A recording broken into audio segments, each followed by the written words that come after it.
named our trophy after Adrian, and after many years of back and forth and discussion, we came to a consensus that Adrian really was never recognized because he had done 250 films at MGM. Was never recognized because he kind of retired from the business before Oscars were handed out.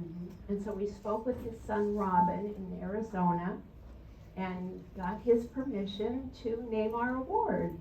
So from this year on, we give out the Adrian for our costume design award. He so deserves it. That's what we thought. He so deserves it. He was a gentleman. But I was so lucky. I wasn't important enough to be fitted by him. I mean, Garbo was actually fitted by Mr. Adrian. He would come in and he'd check me, but his underlings fitted me. But he was the nicest man. He was so unassuming and so generous. Oh, he was a lovely person. I enjoyed knowing him very much. That's great to hear. I know his son was very touched that we were having this evening. We invited him to this. He's in Arizona, so he's not with us, but he sends his love, as does Leonard Stanley, who wrote the book about Adrian. And thank you so much. Yes, you are our representative. Thank you. So, yeah, before we go down the road of Adrian, Ashley, we would like to hear how you got started in the business. I know you have some wonderful stories. Well, how I got started in the business is really funny. I think there was a mink coat involved. I was 3 years old, and my father gave his secretary a mink coat for Christmas. My mother just arbitrarily decided that girl was providing other than secretarial services. We lived in a small town in Virginia, and there was only one good furrier, and my mother had lots of furs. So the furrier liked her, and he went to her and he said, "Do you know what your husband did?" And he showed her the receipt and everything, so she went with the receipt, and of course, he had no recourse. So she said, "I'll show him." So she went home and she packed me up. I was 3. My sister Madge, who was 9 years older than me, and we went to Hollywood. My mother wanted to be an actor, singer, dancer, anything, whatever. I just was a little girl and went along for the ride. Now, the 3rd day we were in Hollywood, my mother was enrolling my sister, 9 years older than me, in school. We were on Highland Avenue, and a convertible, very elegant car came swooping up to the sidewalk, and whatever. And a lady hopped out, and in those days they really dressed.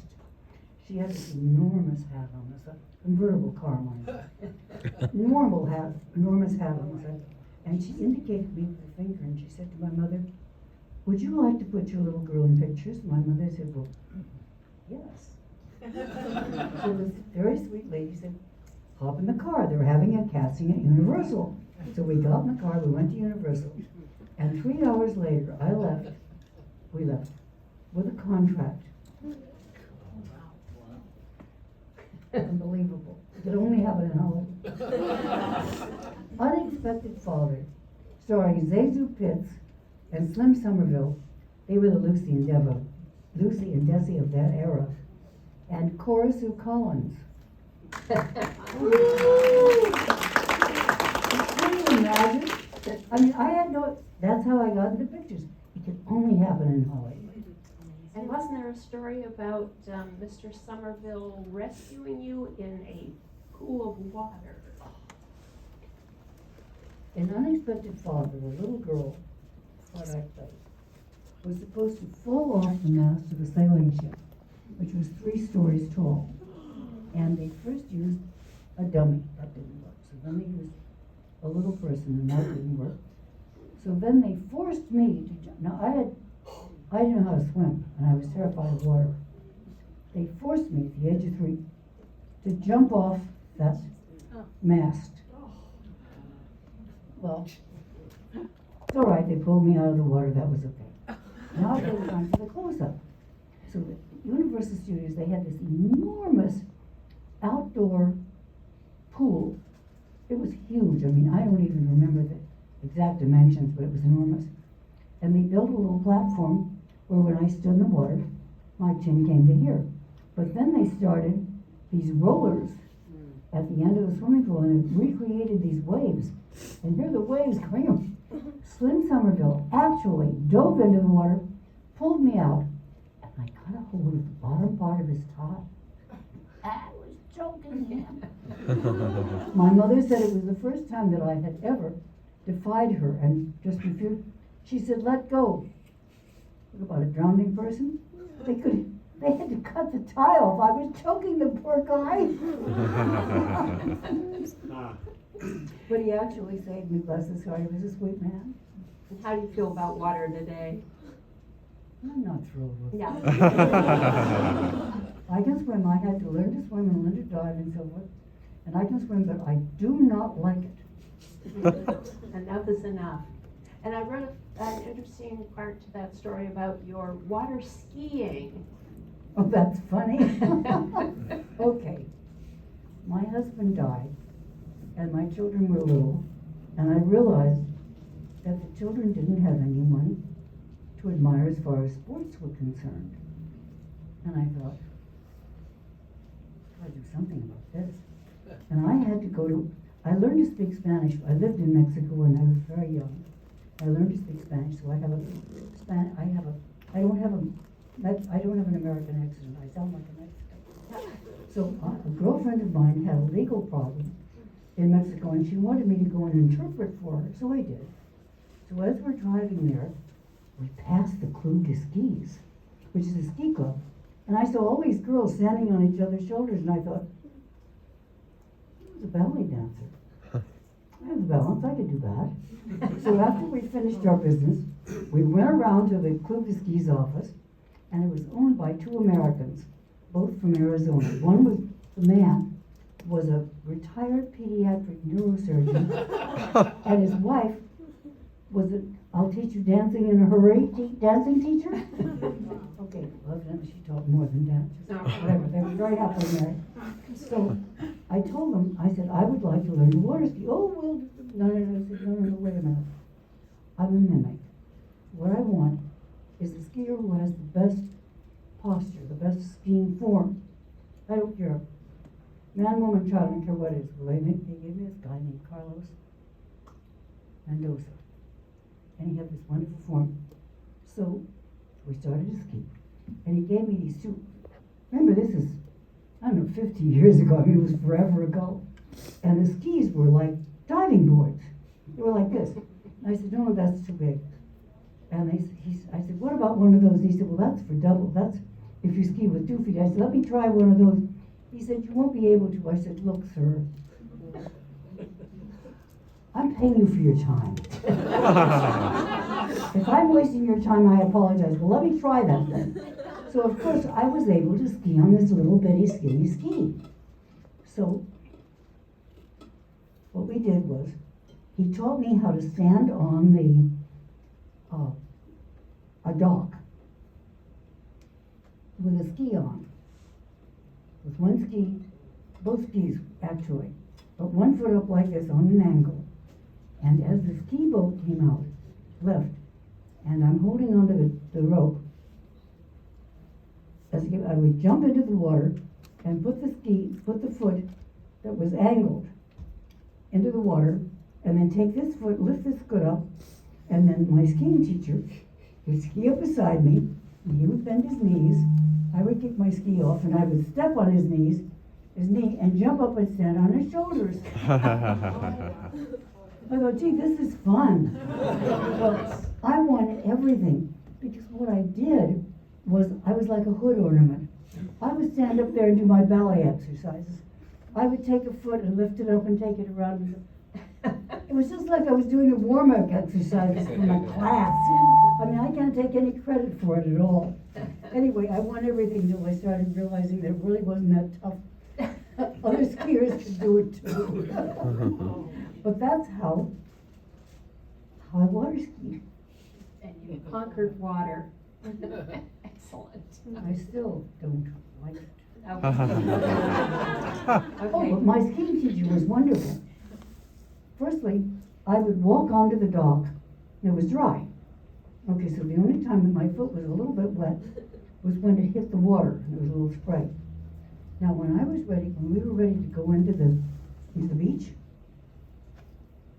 I would go around and drop into his arms. He would ski up on the sand and take me and stand me up like this. Talk about spoiled. Oh my goodness. Okay, now that's my skiing story. Well, you were Queen Christina after all. And back to Queen Christina, how did that audition go? I understand that you outdid 200 other little girls. In those days, they had sound stages that were like airplane hangars. They were enormous. And the sound stage had black velvet curtains that went from wall to wall and ceiling to floor. And there were 200 and some of audience up there, and we're standing, and I noticed one by one these children are dismissed. And then pretty soon a blonde lady came out from in between the curtains, and she asked me a few questions, and she had a sort of a funny accent. And she left, and my mother came out, and she said, "You got the part." I said, "How do you know?" She said, "That was Miss Garbo." I said, "Who's Miss Garbo?" I didn't know. I was 3 years old. What are you going to do? By then I was 5 years old. I'm sorry. So anyway, I played the part of the little queen, and Miss Garbo liked me. So she has a very bad reputation and undeserved. Miss Garbo simply wanted to know the people that she wanted to know. She didn't want to know the one you wanted to introduce her to or this or that. So anyway, a lovely, lovely lady. So she would invite me to go to her dressing room for tea. Now my dressing room was in the same building as hers, but my dressing room was like this, and you had to go down to the hall to the bathroom. Miss Garbo's was enormous. It had a sitting room, an anteroom, a bedroom, bathrooms. I mean, it was elegant. So she would invite me to tea, and she had this lovely African-American lady who worked for her. Well, I was this big, so I'm sure she wasn't as tall as I remember her, but to me she was 7 feet tall. She was big. So she would go to pick me up, and she would go and ring the bell at my dressing room, and then she would put her hand on the door, and her other hand on the door jamb. And my mother would open the door, so she would open the door, and she would release the door jamb, and she would reach forward and take my hand, bring me toward her as she was closing the door, and say, "Mrs. Collins, when Cora Sue is finished, we'll take her back to your dressing room." Close the door. Now, my mother said, "I want to meet Miss Garbo." She said, "Just tell Miss Garbo that you want her to meet her mother." And I said, "Mom, you don't understand. You don't tell Miss Garbo anything. She suggests something, you nod, but you don't deny, you don't say I regret, you don't, you just, whatever she says is right." She said, "But I want to meet her." My mother never got to meet her. Wow. Because you had a long relationship with Greta Garbo, didn't you? Until she passed away. Yeah. She was my dear friend. It's very She was a lovely lady. Oh, and another undeserved reputation. She has a reputation of being stingy. She wasn't at all. It was not with me. Every time she would go home to Sweden, she would bring me back gifts. And when she passed away, they wanted me to speak at the auction. When I went there, I kept finding, I have this, and this, and this. So she'd bring me back, so I had the same things that she had. This was this lovely, sweet, sweet, dear lady. Oh. Another thing. She had a house in Beverly Hills. And I think it was, if I could research it, I think it was a Frank Lloyd Wright house.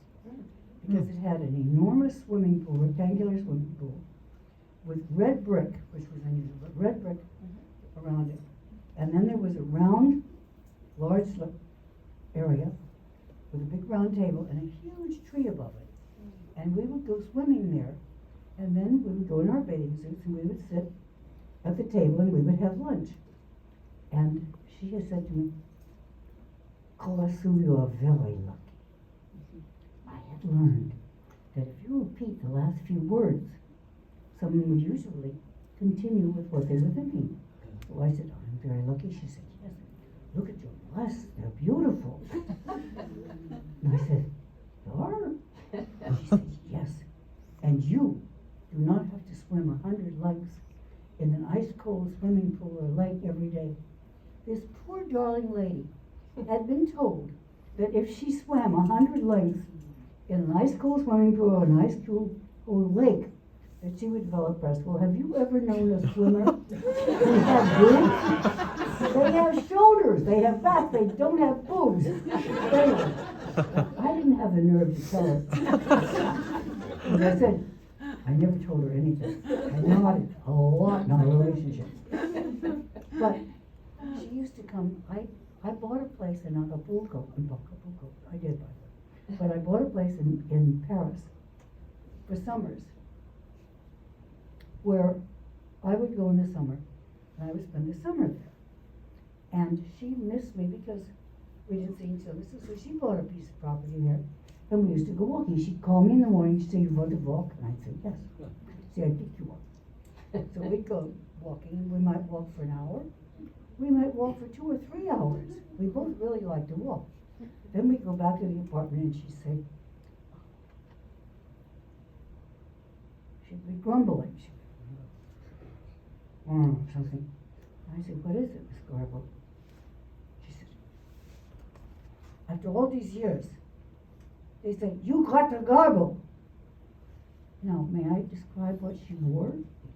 She wore black men's shoes, she wore black men's trousers, then she wore that trench coat and that slouch hat. And of course, if I was going to do an imitation of her, how would I dress? Never said a word. But she was just darling. I loved her until the day she passed away.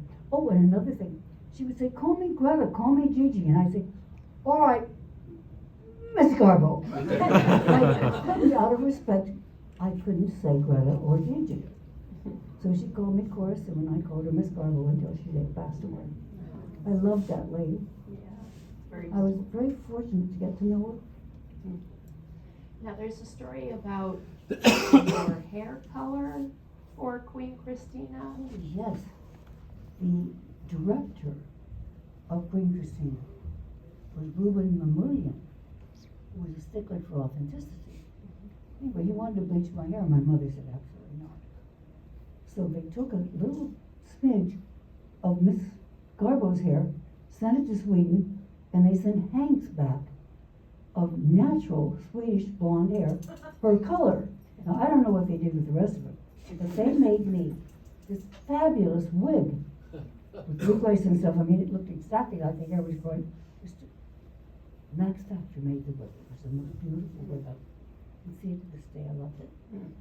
Where is that wig today? Oh, I wish I knew. I wish I knew. I would love to have it just as a keepsake. But I understand it was itchy. Pardon? It was itchy? Was it itchy? Yes, it was itchy.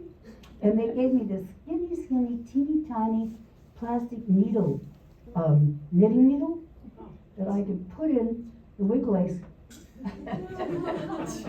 and scratch. You're absolutely right. Boy, you know your work. Oh, I read your biography. I know things. Well. But you were 5 at the time. Is that correct? Yeah, in Queen Christine. And how long did it take to film the film? I don't really remember. I'm not good at length of time anyway. But I will tell you a funny experience. Leslie Howard was one of those 3 men who were attendants to the Queen, and the camera was on his face. And my back was at the camera, and I had lost a tooth. So the dentist had made me a plaque with a tooth on it. Well, I never got to be mischievous. My mother was really strict, but she couldn't see what was going on. So I was sitting facing Leslie, and I would flip my tooth up and down. He was supposed to be very serious, and he would break up. So finally the director, Mr. Mamoulian, went around, he came to me and he said, okay, enough of this. Next scene, no flipping of your tooth. This is just Mr. Moody. Anyway, Are you the reason we call those flippers now? I guess. Yeah, they call those little teeth flippers. Yes. Yes. Thank you so much, Oh, Cora. well, I want to tell you about Mr. Mamoudian. Mr. Mamoudian was an artist. I can't remember really his background, but he drew a caricature of himself, which I have, which is so beautiful, where he's there with a big tummy and his neck. He had a wonderful self-deprecating sense of humor. Mr. Mamoudian was fabulous. Oh, Mm. sweet. I was so lucky to be, consider people like that my friend. Mhm. I mean, it was really amazing. You had an amazing beginning. Now, what was happening to your sister Madge during all this time? Well, Oops. Madge wanted to be a dancer, but she was an interpretive dancer. She did not want to study. I mean, I'd studied ballet from the time I was before 3, but she didn't want to study classic ballet. She knew how she wanted to dance, and she wanted to dance. I guess nobody liked how she danced. They gave her a lead in a picture called The Maid of Salem. Hmm. And all this press came out. Maid of Salem, starring Madge Collins, Cora Collins' older sister. And it came out, and there's not one shot of film of my sister. Oh. So I guess nobody liked how she danced or act, Oops. but she wanted to do it her way. Well, that will happen, and there you go. So that's the only story. But later on, when we were young, my sister was bossy and I was a pest. So we weren't friends until we were older. You can imagine what a pain in the union I was. But you became known as, let's see, the publicity at MGM dubbed you Baby Garbo. Yes. You had amazing reviews. They Really? were very kind to me. Well, I think they were well deserved. But there's one in particular that fascinated me, and it had to do with your crying and not crying. And the director thought he knew how to get you to cry. Oh. Yeah, there you go. My mother would read the script to me at night, and I had this peculiar kind of memory. I remembered everything, the script directions, the camera directions, the camera boom, and the sound boom and so forth. So the first scene, Zazu Pitts and I are in this very first scene, and I say something, and then she's supposed to say something, and so forth. So I said my line, she flubbed her line. And I said, oh no, Miss Pitts. I say so-and-so, and you say such and such. And then the camera dollies forward to a 2-shot, and then the sound boom, and she left the room. Who knows? So she came back, she had a wonderful sense of humor, this lady. And where she got it, I don't know, but she had a pillow this big, and she indicated to the director, sit in that chair. So she put the pillow across his lap, and then she stretched out across, she said, now spank me. If a 5-year-old can remember her lines, my line, the camera director's room, I promise you I will never set foot on a sound stage again without knowing my lines. I didn't know then. It was years later I found out that she was famous for learning the lines on set. Now, years later, maybe 40 years later, we're in New York, and my mother and I are visiting Zazu Pitts. It was starring on Broadway. And she's introducing me to 4 people who were visiting her. They're long-time friends of hers. And she said, that girl, when she was a little girl, she taught me to learn my lines. She's the reason I can star in a Broadway show today. Can you imagine she still hung on to that? I love that. Well, she was a sweet person. Zazu Pitts, I remember watching her. Now, she called herself Zazu Pitts. Zazu. Zazu. Well, I'm from Pennsylvania. We didn't know. Honey, the world didn't know. But there was another story about, and it was a plot line where you were to cry. Your mother is being taken away. I started to come. No, but how That old were was- you at that point? I was 5. 5. No, I'm sorry, that was unexpected 5. I was 3 years old. This is amazing for a 3-year-old. So, my mother had read me the script, and I knew that my mother was to leave it. I was supposed to cry. But the camera, clapboard, and 2 huge men.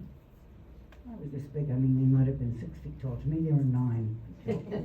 Anyway, they took my mother under their shoulders and drug her back. I could see the bottoms of her shoes. And the director looked at me and, aren't you going to cry? I said, bring my mother back. He said, aren't you going to cry? I said, bring my mother back.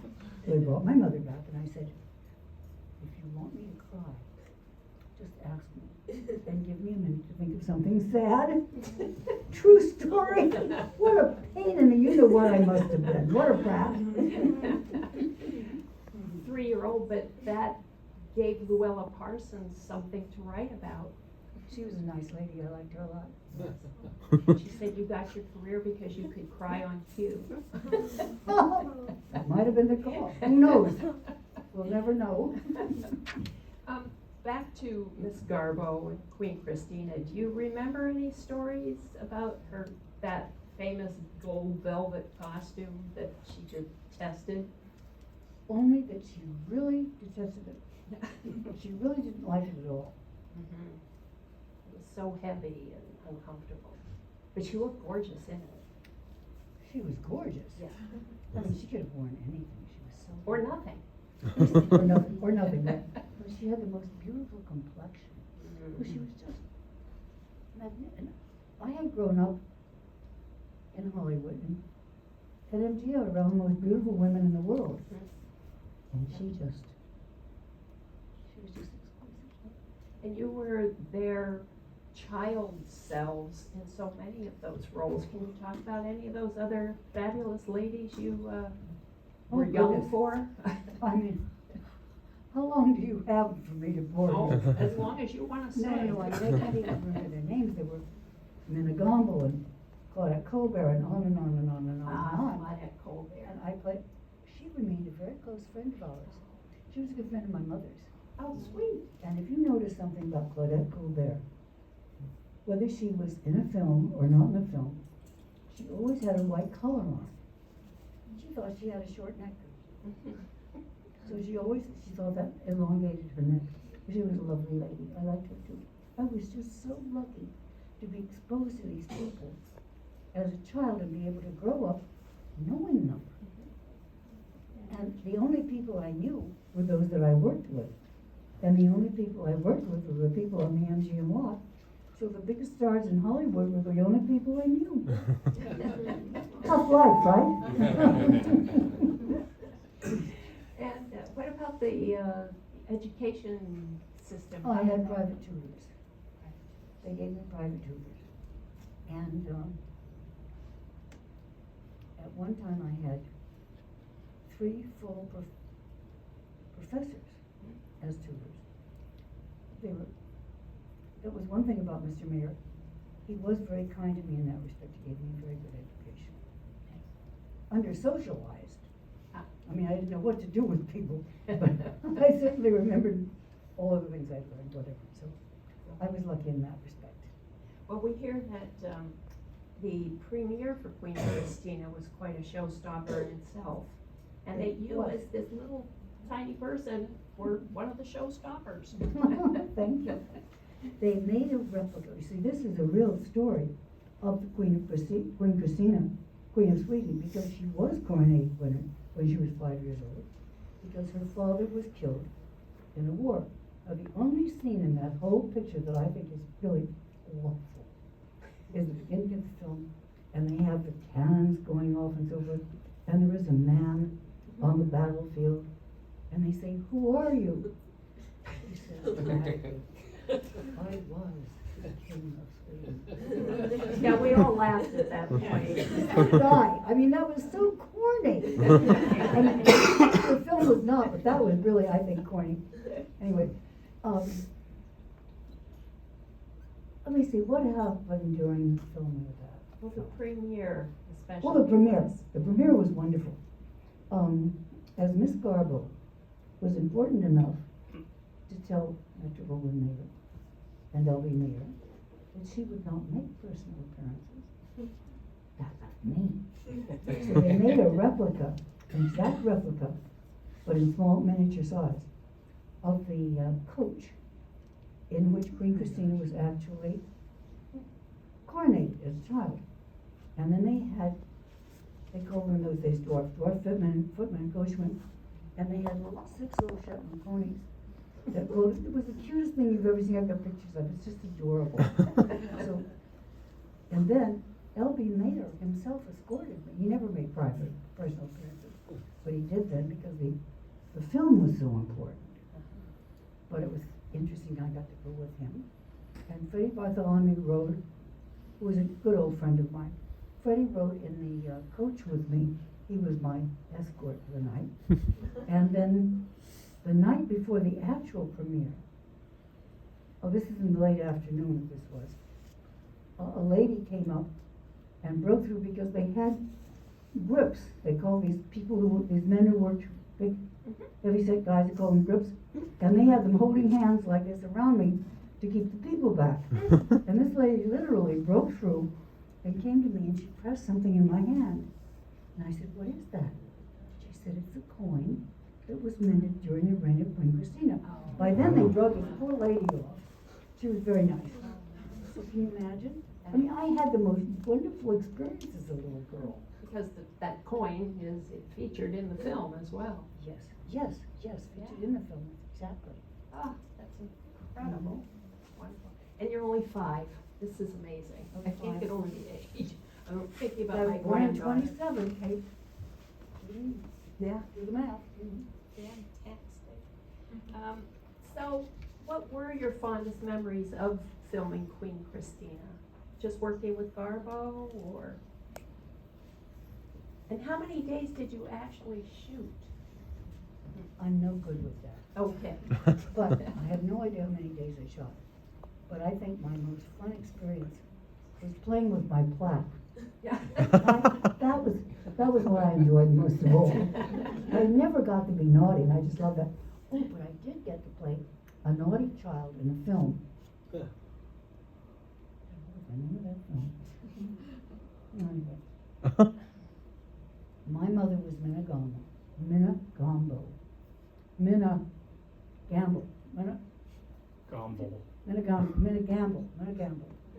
And she had a boyfriend who was this portly man who wore rimless, he wore one, what do you call it? Oh, I can't say. What?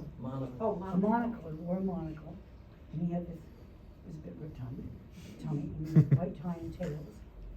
And I got, in those days they didn't have seltzer bottles, they had a big canister and a handle, and you press it, and the seltzer water came out. And I got to spray him and get him wet. Oh, no. Oh my God, I never got to do anything like that in my life. That was in the film, right? That was in the film. Okay. Oh, yeah. Yeah. So the first shot, I got him soaking wet, and then I blew my lines. The second shot, got him soaking wet, and blew my lines again. Now the director came out and he said, "He only has one dry suit." Okay. So much for fun. Yeah. But those were the most fun experiences I recall. Oh my gosh, that's hysterical. Well, you've got to get your jolly somehow, and you're a child. It's just amazing to me that May you're. I tell you a funny story that I think was funny? Yes. Lana Turner, Lana was my babysitter. Lana was a very close friend of my mother. And my mother had gone on holiday, I have no idea where, and I was staying at Lana Turner's house. And we were, as I recall, in the kitchen. And I looked at her and I was still calling her Miss Turner, because later on I called her Lana. And I said, "Miss Turner, when I grow up, I'm going to have eyebrows just like yours," because they went like this. She said, "Are you working the next couple of weeks?" I said, "Not that I know of." She said, "Come here." So she tweezed them all out. Oh, no. They never grew back.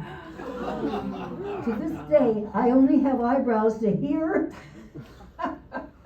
Well, my mother was livid. I said, "Mom, it was my idea." And Mr. Mayor was furious because he had a 6-year-old who had no eyebrows. I mean, she looked as though she had a couple of exclamation marks here. It's the way they still are. Oh, gee. Well, they look good tonight. I don't know what you did, but they look perfect. Actually, a dear friend of mine, Leo Real Sappington, he drew them on for me. Perfect. Right. Well, they're beautiful. Can't find Leah. She's here. She's a wonderful, Where was wonderful this? makeup artist. Okay. And a dear, dear friend. Good. And her husband Guy, they're both close friends of mine. Oh, But she doesn't draw them like that. no, no, yours look very Mm. natural.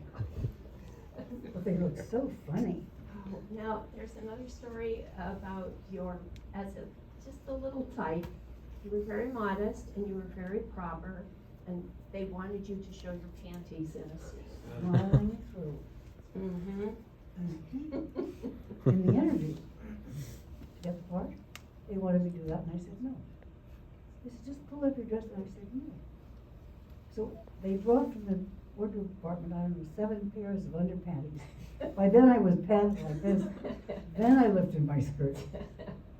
I was, as I told you, pain in the rear. Literally and figuratively. All Mhm. right.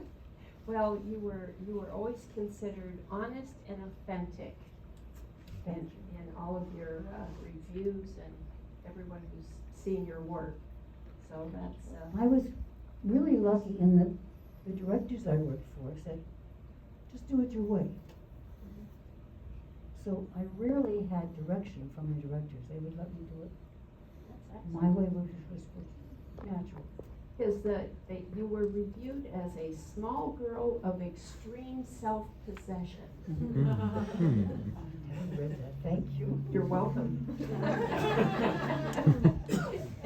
So you had a wonderful career, and you worked with some of our most iconic costume designers, and I understand you have a couple stories about William Trevia.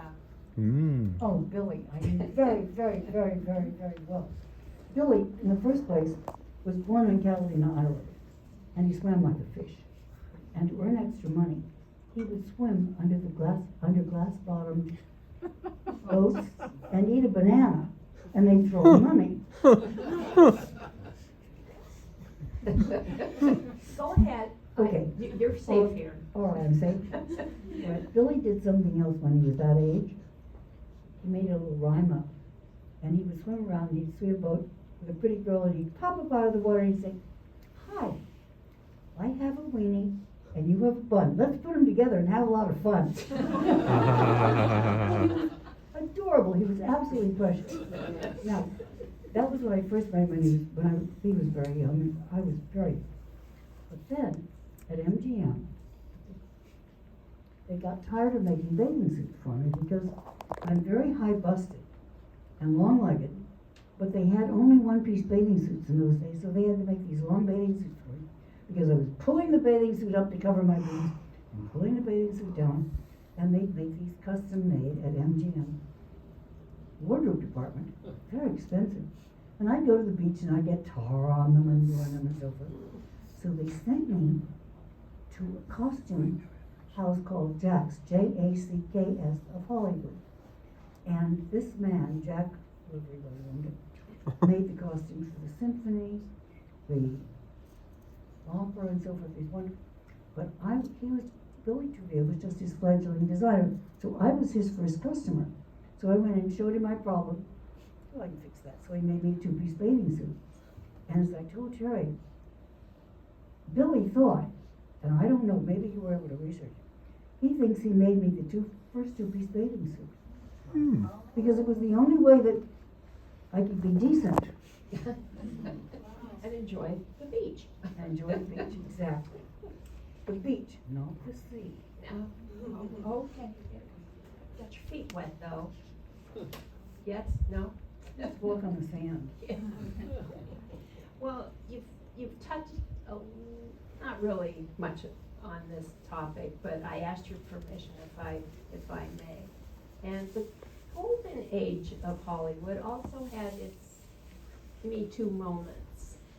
And did you and your colleagues have to deal with a lot of that?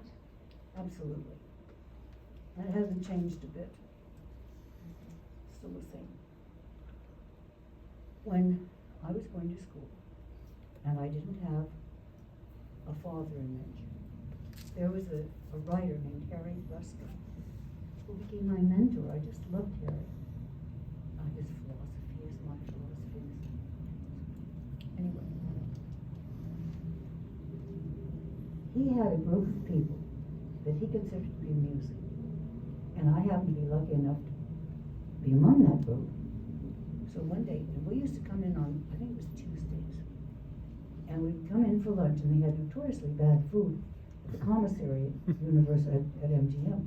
So he would send out for good food, and we'd stand at in the outer office at his bookshelves, on the floor, on the desk, and so forth, all eating lunch. And so one day he called me, and he said, "Are you coming next Tuesday?" I said, "I don't know." He called the next day, "Are you coming Tuesday?" And I said, I don't know, Harry." Third day he said, "Are you coming Tuesday?" I said, "Yes." So I went, and there was no one there, which was amazing, because there could be 20, there could be 30 people. I said, "Where's everybody?" He said, "I wrote a synopsis for you, and I wanted you to read it." So I read it, and it was so, because he knew me so well, it was so perfect. I would have given my right arm to play it, but not my virginity, because immediately was the proposition. And I said, "Absolutely not." And he said, "Oh, also, I had the reaction of the battered wife syndrome, of what have I done? What have I dressed improperly? Have I been provocative? What have I done to cause this?" Never occurred to me it was his problem. So anyway, he was saying, "There are a dozen girls in this town who'd be glad to sleep with me." But I said, "Good, let them." And I realized I was starting to cry. So I excused myself. And in those days, he was in the director's building, or the executive building, which really was L.B. Mayer's office, and a commissary, and a dining room, and one little office, his office. So I went, and the first door I came to that wasn't locked was a cleaning closet. So I went, and they didn't have lights or anything in those days. And I blocked it, and I had a good cry, mop and sop. I cleaned myself up, and I went upstairs, and I went to Mr. Mayer's office, and I went in. Ida Coverman, the secretary, said, "Cora, so you don't have an appointment with Mr. Mayer today?" I said, "No, but I see there are a lot of people waiting." So I sat. So pretty soon, he himself came out to get me, which had never happened, because if the President of the United States, I think, had arrived, he had a button he could push, and it would open the door. And he would be at his desk, which was on a dais, because he was a little man, and he was sit up taller than everyone and have them sit. He was the... Oh, Napoleonic complex. They had him in mind when they coined that. Anyway, so he came to the door and got me and took me and said, "Have you seen Harry?" I said, "Yes." "Have you read this?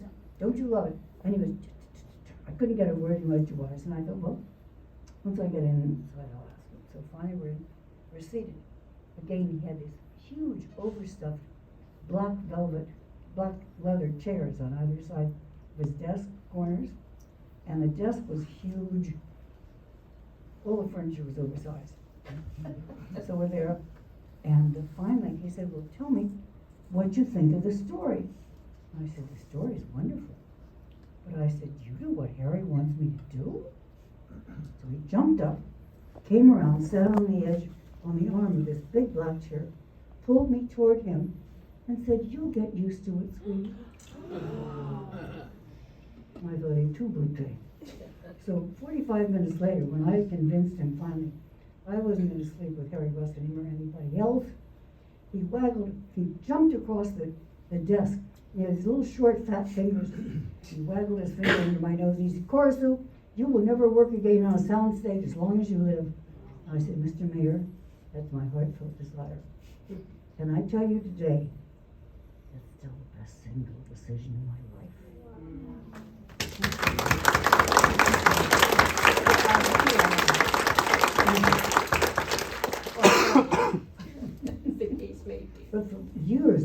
talk about it. And then finally, a friend of Liz, in fact, convinced me that there are other people who felt as I felt, and that I should tell my story and let them know that they're not alone, and that it's not their problem. And it So wasn't that's the your reason I fault. finally now will talk about it. Yes. We all appreciate that. That's brave and much needed. So Do you know when you're young, you think it's your fault. You're so embarrassed about what happened. You're ashamed. And you're just all having a good time. Yeah. That's gets taken the wrong way. The nice thing is I can look back on and laugh now. And look where you are, and look where they are. Who knows? Do you have any other stories you'd like to share before we open it up to maybe some questions? I don't know. Ask me questions and let's see what pops up. Your friend Daryl has a question. Hi, Daryl. There's a microphone. You can stay. Right. Yeah, there's a lineup. Yeah, there's a lineup. I guess I threw them under the bus. No, because we're They have to get a microphone for them. Oh, for the Getting lights. getting your hand held. They need a handheld. Oh, and lights, we have action. We have lights. Good. And you still have light. Oh, I see, everybody has to step up there, okay. Cora Sue, am I good? Yes. Okay, Cora Sue, Yes? did you know Howard Hughes? Was he ever at your house? I think you've just Someone been. is That's called a setup. When I married my husband, he told me, he said, I have a friend, and you're gonna think he's crazy. But every crazy thing he tells you comes to pass. And he was a friend of Howard Hughes. They had both been in the hospital at the same time and became friends, and he was a lifelong friend of Howard Hughes. So I met Howard, and it's true, he'd tell you these crazy things, and then they'd come to pass. So, years go by, and we remained very close friends, and Howard Hughes had a bungalow at the Beverly Hills Hotel. Beverly Hills Hotel. And they have a wing. Now, when I was 10 or 11 years old, they called it the new wing. To this day, they still call it the new wing. It's the only wing in the hotel. But on the second floor was where I used to stay. And it faced the mountains this way. And this was the living room, the sitting room. And this was my bedroom. And I used to read all night. When I could sleep well enough to read, I loved to read. Anyway, Howard would look up, and he would see if my bedroom lights were on at 2, 3, 4 o'clock in the morning. He'd call and say, are you hungry? And I love room service. So I'd throw on, depending on what time of year it was, a mink coat or a bathrobe, and go downstairs. And the first thing we would do, because Jim loved Howard, we didn't trust him because he was such a womanizer. The first thing we'd do is call my husband and say, I'm at Howard's and we're going to have something to eat. And then when I would go upstairs, I'd call him again and say, I'm back in my room. Okay. So, yes, I knew him for years. I mean, I knew him all his life until he passed away. Well, actually, I didn't see him after he became so crazy. But he was a wonderful person. So we had a hotel in Reno called, the gambling house, the bank club, and there was a hotel connected with it. And he came to have dinner with us, and I'd never seen him before like this, but he was, have you ever heard the term knee walking drunk? He couldn't stand up. He'd try to stand up and he'd be on his knees. Anyway, so my husband said, we can't leave him like this. I said, well, let's just take him home. So we put him in the car, and it was so long ago that they didn't have consoles in the car. They didn't have middle seats or anything. They just had this little console. So we put him in the middle and me on the outside. And then he starts feeling my husband up, drunk on a skunk. So my husband said, it's the first offense, or whatever. But we finally got him to our house, which was a big house in Washoe Valley, just south of Reno, Nevada. And it's a great big house, a huge house. And we put him to bed in the bedroom on our floor. And the next morning, well, he'd spent the night with us several times. By 11 o'clock in the morning, he was up and ready for breakfast. 11 o'clock, 12 o'clock, 12:30. I told my husband, I said, I think there's something wrong. He said, oh, he was just really drunk last night. Because we had taken him in and put him on the bed. I had loosened his tie. Jim had loosened his belt and taken his shoes off. And we left him like that, dressed. So we heard noise, and it sounded like furniture being scraped, moved. Finally, I said, Howard, it's Cora Sue. It's Cora Sue. He said, oh my God. So we heard the furniture being moved. He had moved the furniture up to the door to block the door because he looked outside and his house had its own electrical plant, so there were no electrical wires. He thought he'd been kidnapped. He was paranoid about being kidnapped, and he was positive he'd been kidnapped. So yes, that's one of the experiences when he spent the night at the house. You could have your own film about Howard. Just about Howard. When he was such a sweet guy. Oh, that's lovely. Does anyone else have questions?